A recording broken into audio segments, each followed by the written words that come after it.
Good evening, ladies and gentlemen. I am steamed tonight. I have been sitting here thinking about the top 25 and how messed up it is, and I am irate. You can't tell it by my smile, but I am ticked. The top 25 that this has, first off, this is the worst playoff committee that we have had by far, and we'll look through some of the teams that they have ranked and the places that they haven't ranked and how it makes no sense. But secondly, the BCS system was replaced because it was busted. It was too computer heavy. The teams weren't being taken into account for who they truly were. Well, this system is too human centric, and now it's all biases. It's bias. If you're a Power 5 team and you've got 3 losses on your schedule, it doesn't matter if there's a group of 5 team out there who's undefeated or if there's a group of 5 team with 1 loss, you're going to get in over them. It doesn't matter if you started out the season 0-2 and lost to Tennessee. Welcome to the top 25, Missouri. Ridiculous. Or if you started again the season off with 0-2, welcome to the top 25, Iowa from a couple of weeks ago. Ridiculous. So first off, it's bias heavy. It's biased towards the Power 5, and it's extremely biased towards the East Coast. So even group of 5 teams on the East Coast get a better shake, better look down. Their games are earlier in the day. They get more views. Their conference, so let's talk about the American Athletic Conference. American Athletic Conference does a better job of promoting their teams in the Mountain West. Then they get into people's heads, and then they get a more better shakeout. They get seen as better competition. All they do is beat each other, and they get ranked in the top 25 off of that. Mountain West does the same thing, not even being considered. So that's right off the bat.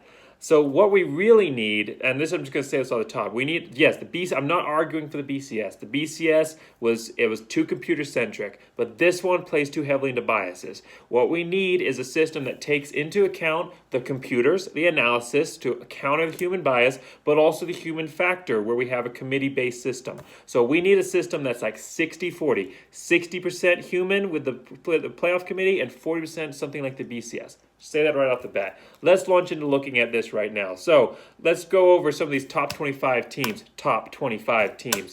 Top number 25, Missouri.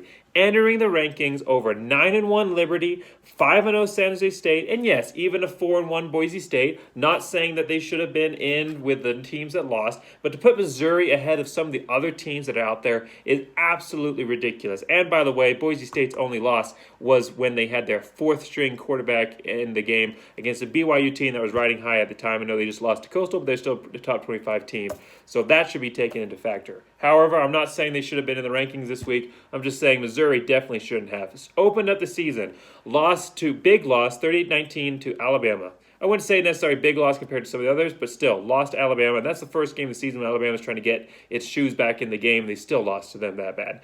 Number 21, Tennessee. Now, this was a blowout loss, 35-12. Tennessee 21 at the time. Guess what Tennessee's record is now? Tennessee's record now is 2-5. I think they might be worse than that. Let me see. Yeah, 2-6. Sorry, correction. 2-6. Yeah, that's a team that deserves to be in the top 25. Oh, you say, well, Missouri has done better then. They've improved over the season. But that doesn't matter. It doesn't mean that just because they started the season off 0-2 that suddenly now their actual record is 5-0. No, what you do at the beginning of the season matters. And they also lost another game. They lost to Alabama, they lost to Tennessee, and they lost to Florida. Big losses. They haven't beaten anybody. They have wins against LSU, who is garbage this year, University of Kentucky, who is always garbage, and that was barely a win, 20-10. They were winning against South Carolina, who fired their head coach because they sucked so much. Vanderbilt, we all know how bad they are, and Arkansas, 50-48 winning against Arkansas, and they jump into the top 25. That is mind-boggling. Absolutely ridiculous that happened. Let's go back to the top 25 now. Top 25. Next one on our hit list here. Iowa. Iowa starts the season, right? Let's look at their schedule here. 0-2 with losses to Purdue and Northwestern. Now, Northwestern has shown that they're a little bit of a better team than a lot of people thought they were, but they lost to Purdue to start the season. And then they win against Michigan State, who is trash, Minnesota, who is not that good this year. I mean, they're not great, but they're not the Minnesota team from a couple of years ago that was actually competing in the Big Ten and having a great year. So they're 2-3, Minnesota right now, 2-3. With losses, Minnesota lost to Michigan. That should tell you how bad Minnesota is this year. All right, let's go back here to the Iowa schedule. So they beat Michigan State barely even counts as a win. Beat Minnesota. Beat Penn State. Barely beat Nebraska. 6-point win. Barely beat Illinois. They pulled it out in the fourth quarter there, but they were down 1 point at the end of the half, and it took them a long time in the second half to actually put the game together. And they move up all the way to 16th. Are you kidding me? 16th. When they barely beat Nebraska, they jumped up 5 points. 5 points. I know a lot of you out there are saying, oh, well, anything that's above 10 doesn't matter. 10 to 25 doesn't matter. Well, you know who it does matter? It matters for the little teams that are out there, the group of fives that need to get that highlight on them to get into the top 25 for, first off, the group of 5 bowl slots. Say Cincinnati does go to the playoffs. That's another video for another time. The highest ranked group of 5 team is going to get that slot in the big bowl. And if you get into the top 25, you have a chance of shooting for it. If you're not in the top 25, you don't have a chance of shooting for it. Secondly, when every team is bowl eligible, which they are this year, every team is bowl eligible, and a lot of bowl games are getting canceled, you need to be able to get into the top 25 to be able to put a spotlight on yourself to make sure that you get a bowl game. And the fact that a team like Missouri and Iowa, teams like Missouri and Iowa hanging out in the top 25 with 2 or 3 losses ahead of group of 5 teams that are undefeated, or even some of the Power 5 teams, but group of 5 teams that are undefeated or only have 1 loss is absolutely ridiculous, especially considering the teams that you lost. You cannot tell me that a loss to Purdue, is that much better than some of the losses to other group of 5 teams, especially in the Mountain West American Athletic Conference. Purdue, that should be a black mark that keeps Iowa out of the rankings, especially considering who they've beaten after that. So, going back to the top 25, next team, Iowa State. Am I saying they shouldn't be in the top 25? Of course not. They should be in the top 25. 8-2, they've looked really good against members of the Big 12. However, last week they jumped Cincinnati to move into number 8. Iowa State's record, 8-2. Cincinnati's 8-0, undefeated. Cincinnati's been having a really good year. They've blown out almost everybody that they've played. Iowa State, you know who that Iowa State has lost to? Iowa State lost to 6-3 Oklahoma State. 6-3. That's another reason why is Oklahoma State still in the rankings? Oklahoma State 6-3 Oklahoma State, and they lost to a Sun Belt team in University of Louisiana. Now, yes, University of Louisiana is having a pretty good year. They're 9-1. They only lost to Coastal Carolina. But let's look at that, okay? Iowa State gets moved up into the top 10. With 2 losses on their schedule. Coastal Carolina, undefeated. Coastal Carolina actually won against University of Louisiana. That loss isn't being held against Iowa State that much because University of Louisiana is doing so well this season. But Coastal Carolina actually beat them. Why is Iowa State at 8-2 ahead of 10-0 Coastal Carolina, who did a great job of beating a very good BYU team? Coastal Carolina beating BYU last week does not mean that BYU sucks. It means that Coastal Carolina is just that good of a team. And I'm a Liberty fan. I know that this is Boise State, but I'm also a Liberty University fan. Coastal Carolina is our rival. I hate Coastal Carolina, but I'm man enough to say that Coastal Carolina is a good team this year. And the fact that Iowa State, I'm not necessarily saying that Iowa State should be ahead of Coastal Carolina, but if you're going to look at those metrics, if you're going to look at the teams that they beat, teams that they losses, the comparison game, Coastal Carolina actually beat that team. Iowa State did not. They do not deserve to be in the top 10, and they certainly do not deserve to be moved ahead of an 8-0 Cincinnati team. That is absolutely ridiculous. Last but not least here, actually we've got 2 more teams we're going to look at here, so not quite there yet. USC 4-0. USC 4-0 is sitting at number 15. Why is USC at 4-0 being even in the top 20? You know who USC has won against? Arizona State. Barely beat Arizona State. Arizona State right now is 0-2 with losses to UCLA. They lost to UCLA and they lost to USC. And they barely beat Arizona State. They barely beat Arizona, who's also not a very good football team this year. They barely beat Arizona. They got to win against Utah, but Utah's not a top 25 team or that good a team. And then they've got to win against Washington State, who's also not that good this year after losing their great coach last year. They're 4-0 against garbage teams in the Pac-12, and they are 15th in the nation. That is ridiculous that they should be ranked that high after playing the teams that they play. Should they be in the top 25? Yeah, I think they should be in the top 25. I think they should be about where Colorado is. I think it should be about 22nd. But to be in the top 20 and to be in the top 15, technically sitting at number 15, is absolutely ridiculous. This committee has no idea what they're doing. Absolutely no idea. They are promoting teams purely based, it seems, because they don't release their reasonings for it. They're promoting teams based on what seems to be predominantly biases and gut feelings. And these teams that they are promoting to these rankings do not deserve to be there. It is ridiculous. This is a system that is clearly broken. Forget about expanding the playoffs right now. Forget about whether the playoffs meet the goal that was set. Forget about all that. Personally, that, you know what? I'm not even saying that's another video for another time.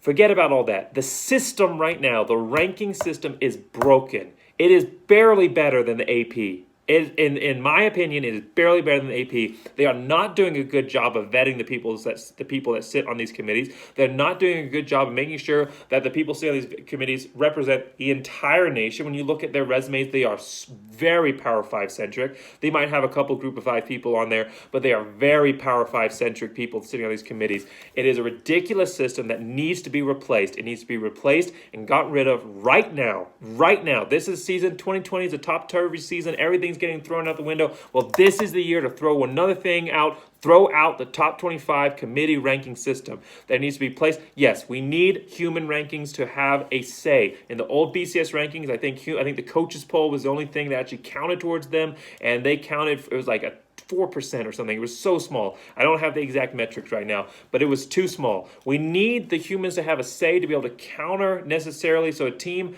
that maybe has, like, all right, Ohio State losing to, was it Virginia Tech? Yeah, first year of the playoffs.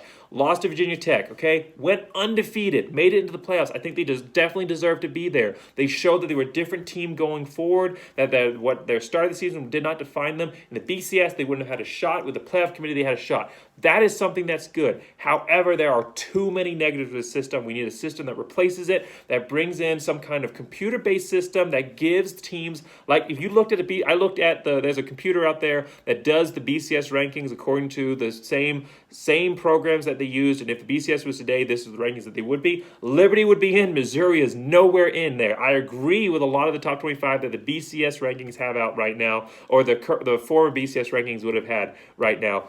They got it right. So the BCS rankings, the committee rankings need to be in there so they can't factor out the bias. I don't think it should be completely computer-centric. I think it should be about 60-40. 60% human committee, 40% computer, and that's what we need to be looking at going forward. There needs to be an outcry about this because this is ridiculous, especially, I mean, getting beyond